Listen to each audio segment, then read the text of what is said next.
Hello pet lovers. Cut చేస్తే మన Shinchan గడి అరాచకం రోజు రోజుకి ఎక్కువైపోతుంది. ఏం జరిగింది?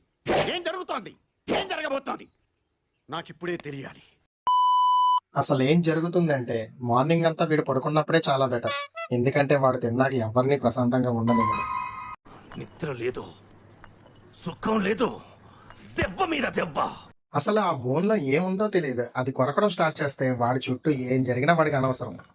సరే, అలా బోన్ పట్టుకున్నాడు తిన్నంగా ఉంటాడా? కుర్చీ ఎక్కుతాడు, కింద పడేస్తాడు, దిగుతాడు, ఎక్కుతాడు, పడేస్తాడు, దిగుతాడు, ఎక్కుతాడు, పడేస్తాడు, దిగుతాడు. ఇలా కాసేపు అయ్యాక పక్కనే ప్రశాంతంగా పడుకున్న స్వీటీ పాప దగ్గరికి వెళ్తాడు. పడుకున్న దాన్ని లేపేసి వాడి టాలెంట్ చూపిస్తాడు.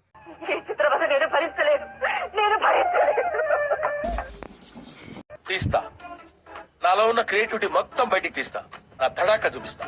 పోనీ వాడికి తెలియకుండా బోన్ దాచేద్దామంటే వాడు వెతకని ప్లేస్ ఉండదు. పిచ్చి కుక్కలా వెతుక్కుంటాడు, మళ్ళీ ఇవ్వాల్సి వస్తుంది. No use. వాడు విండండి. సో గైస్, దీనికి ఏమైనా సొల్యూషన్ ఉన్నట్టయితే లైక్ చేసి కామెంట్ చేయండి.